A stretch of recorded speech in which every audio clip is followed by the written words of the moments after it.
Fatimatu Abubakar, the Chair and members of the Commission of the Right to Information Commission, the Chair and members of the Commission at the National Media Commission, the UNESCO country rep, representatives of the heads of local and civil government services, the Honorable Banda, who I call the midwife of the RTI Act. He was chair of the Constitutional and Legal Committee of Parliament and spearheaded the clause-by-clause enactments of the Act. You're here with us. Distinguished guests, ladies and gentlemen, good morning.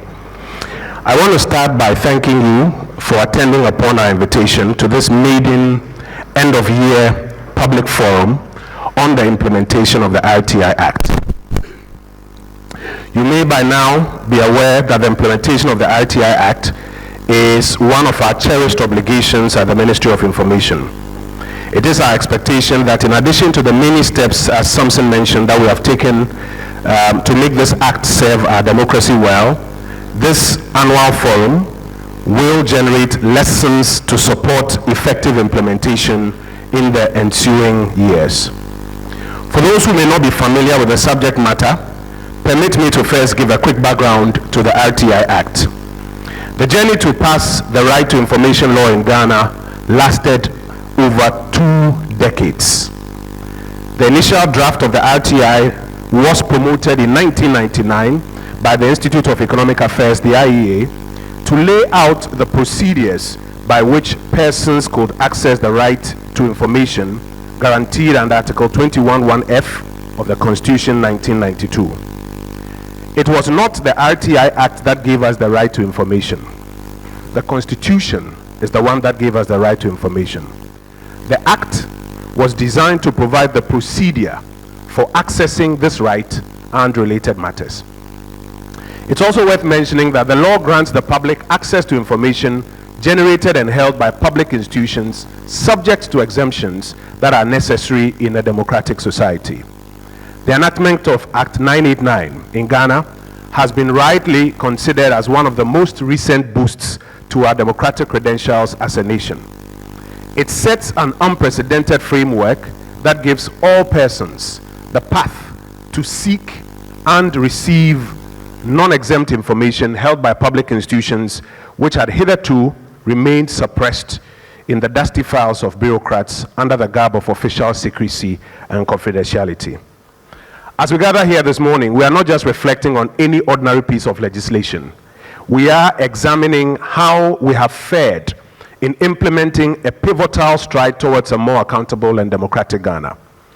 The Right to Information Act, born from the collaborative effort of policymakers, civil society, and citizens, signifies our commitment to fostering a culture of transparency and access to information.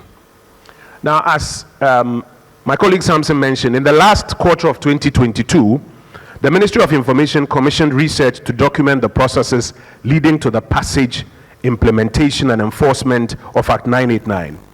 The study examined the operational strategies adopted for the smooth implementation of the law, identified the major roles of various stakeholders, and finally, the challenges that we are facing in the implementation of the Act.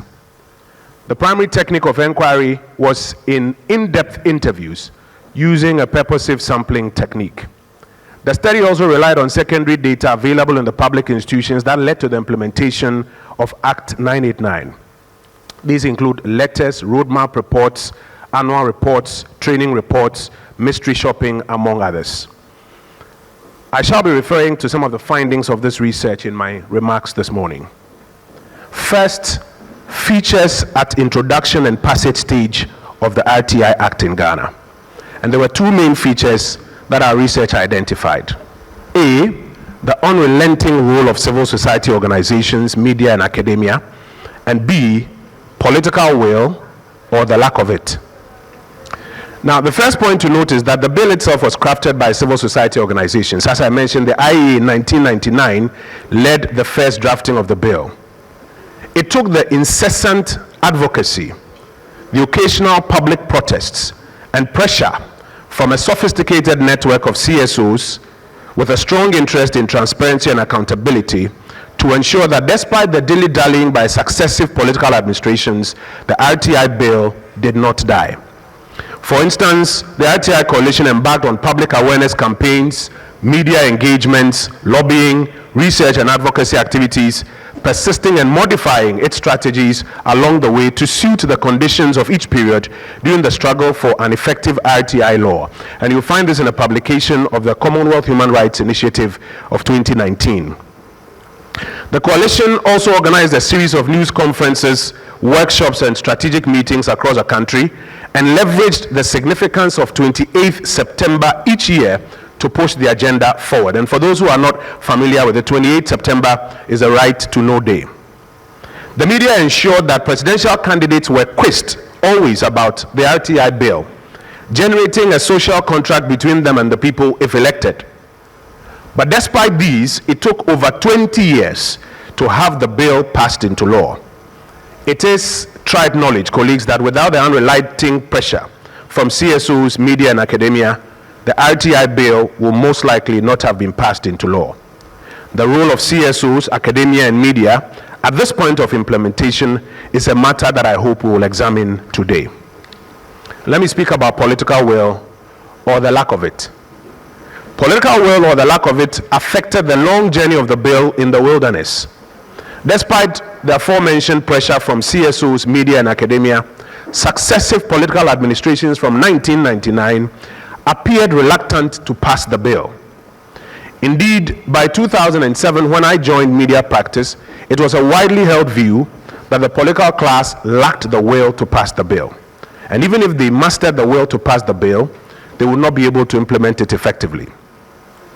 So it was refreshing to know that on the instructions of President Akufo-Addo, and true to his campaign commitment, the RTI bill, which had been in and out of Parliament for about 2 decades, was reintroduced to Parliament on Friday, the 23rd of March, 2018. The news reports of that day were keen to mention that the bill had received cabinet approval only the night before, Thursday, 22nd of March. The legislative branch of government in the 7th Parliament also did its due and passed it into law. Similarly, the President never hesitated and then appended his signature to the law within 36 hours after the final act was transmitted to his office. It is the only time the President has signed a bill in public and live on public television. And later we will examine whether or not enough political will has been shown in implementing the act so far, or some more is required. Our research also looked at the framework for implementation and identified 3 features. One was the deferment clause. Peculiar to the RTI Act is a deferment clause, which means that though it was assented to by the President in 2019, its application had to wait until the ensuing financial year, January 2020. The significant provision meant that the implementation of the law could not commence immediately after the President's assent. The transition period allowed the implementing ministry to put in place institutional arrangements for a smooth takeoff. This section 86, was not in the original draft of the bill that was laid by the Deputy Attorney General Penka on that fateful Friday. But it will later prove to be a masterstroke introduction introduced by Frederick Opare-Ansah, Member of Parliament for Suhum at the time. And Chairman, I'm sure you will recall. It is this section 86 which afforded the government the opportunity to prepare structures, to budget, and to lay the groundwork for implementation by January 2020, when the law took effect. What I call the Opare-Ansah Amendment, in our view, should become a feature of all future legislation that have significant fiscal implications or require the setting up of institutions before they take effect. Another feature that our research identified was budgeting. Despite the deferment clause that I've just mentioned, the initial budget of 105 million cedis required for the full setup of information units across the over 600 government offices all over the country by January 2020 was not availed. Indeed, 15 million Ghana cedis was released to start the implementation of the Act, with a number of information units and the RTI Commission among others, and that affected early implementation. Lessons for the future include the fact that specific sources of finance need to be earmarked for such fiscally demanding legislation to ensure full operation from start date. Nonetheless, we have made major strides in implementation thus far. And the third item under this umbrella that our research identified was the implementing organs. For RTI to be effective in Ghana, 3 organs have to work together to make it happen. 1, supply side organs, which consist of the information officers or the designated information officers within the public institutions to supply the information. 2, the demand side organ, which is the general public or the persons who will request for information, knowing how to go about it. And 3, the regulatory side organ, that is the Right to Information Commission. The interrelation between these organs is facilitated by the sector ministry, the Ministry of Information. No single organ can on its own make RTI work effectively. And I'm happy to note, as has been mentioned, that the Commission works with a unified purpose. They are here today, they will be on the panel. The ATID division, that also represents many of the information officers and units across the country is here, they will be on the panel.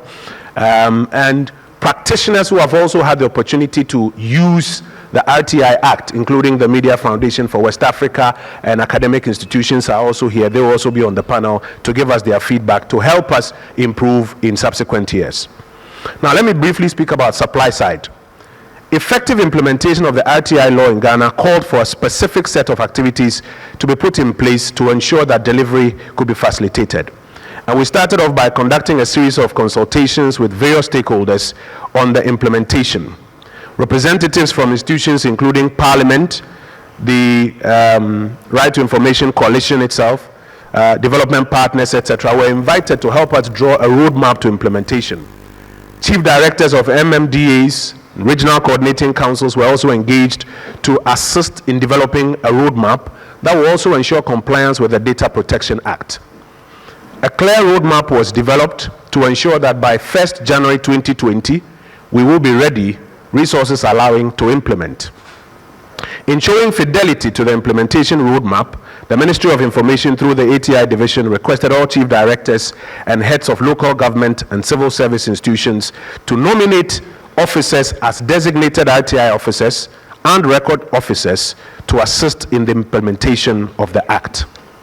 In addition, the Ministry of Information then later, through the ATID, recruited first 100 and then another batch of 250 information officers to man the information units across public institutions. The Ministry of Information through the ATID has also been engaging in capacity building of information officers to ensure that they can deliver on their obligations. The Ministry through the ATI division in collaboration with the Office of the Head of Civil Service successfully included Act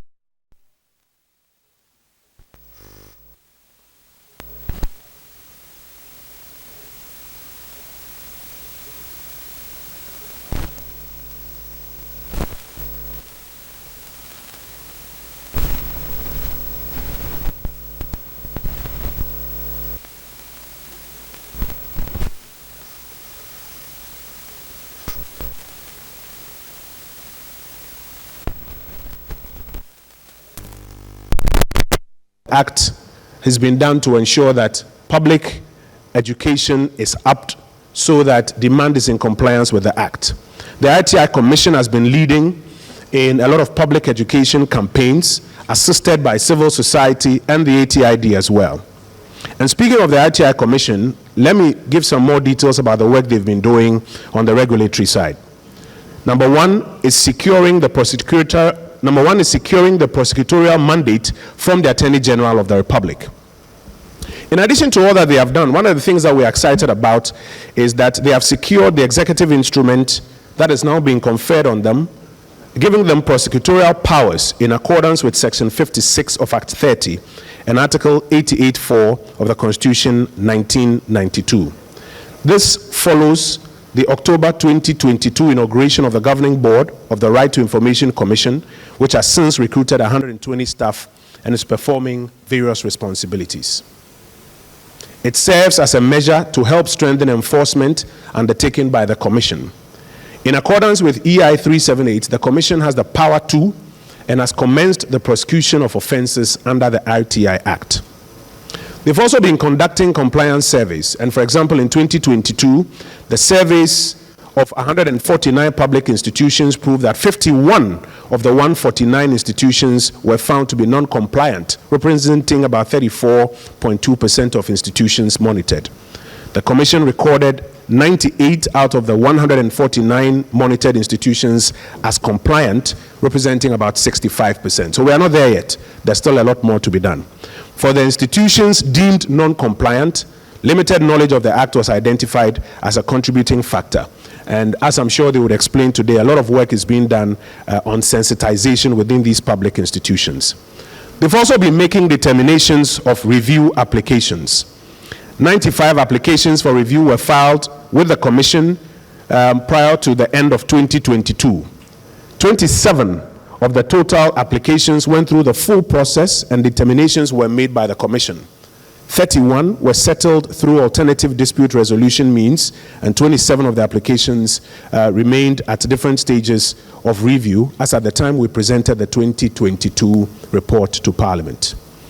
Madam Advisor, ladies and gentlemen, I want to speak briefly to some of the early successes in these 3 years of implementation.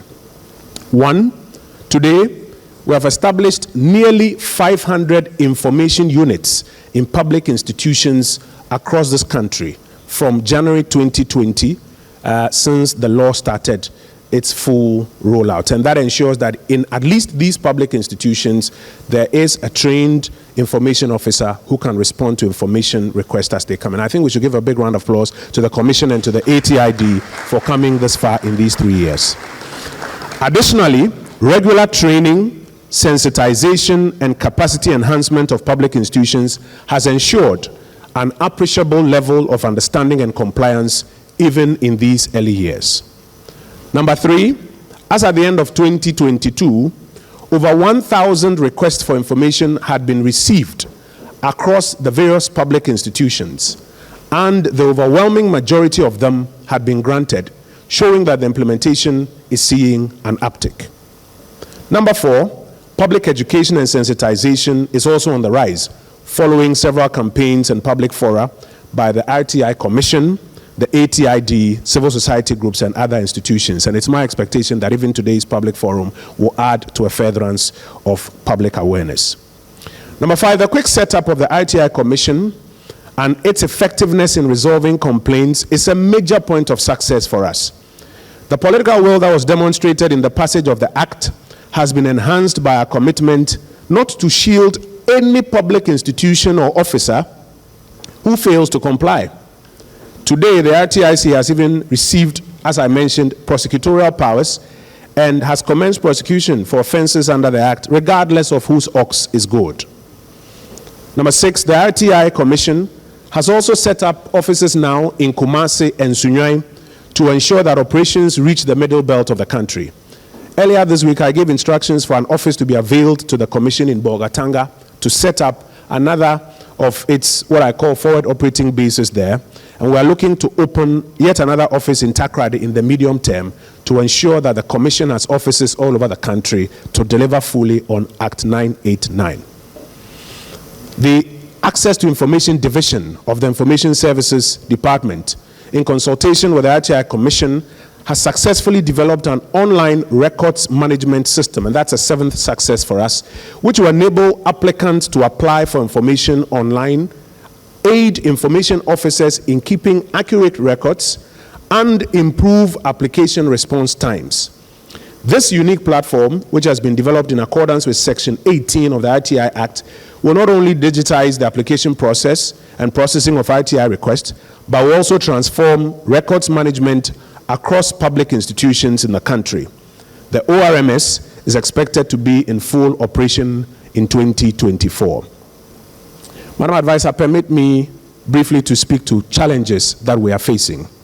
First is the institutional culture of silence and secrecy.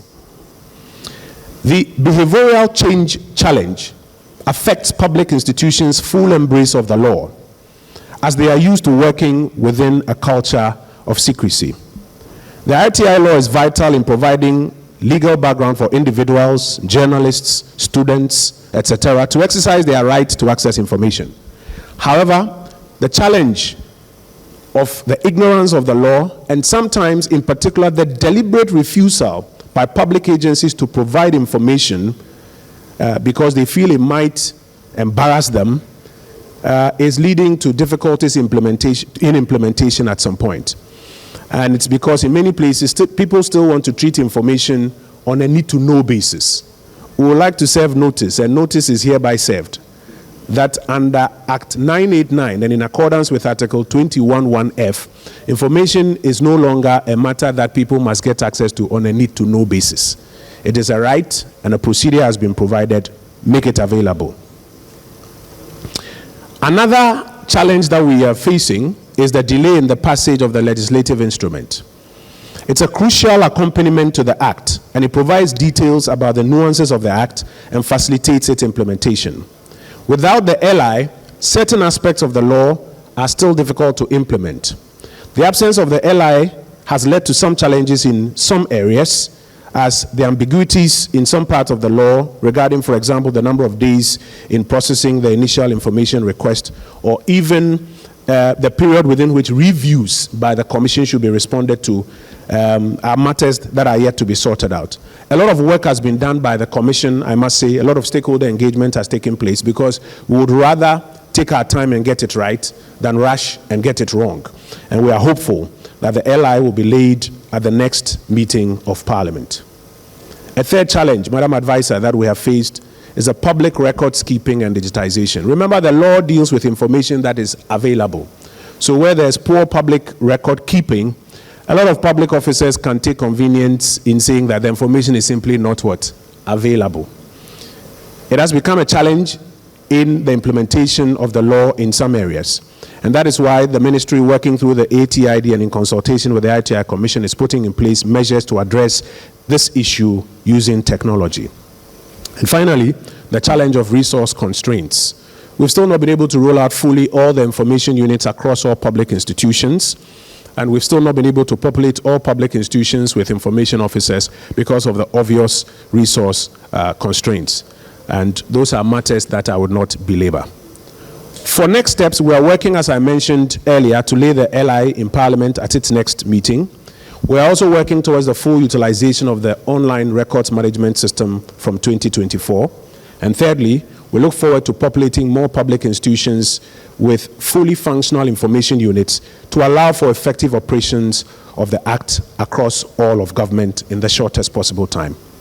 We, from the Ministry of Information, the Access to Information Division at the ISD, and I dare say from the Right to Information Commission, will continue to push the implementation of the Act and proactively update the nation on our workings.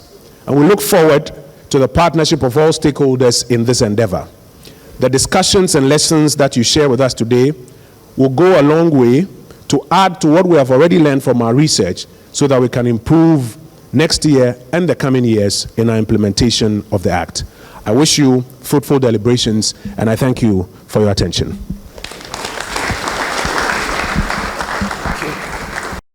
Thanks for watching. Please like, subscribe, and click on the bell for more updates.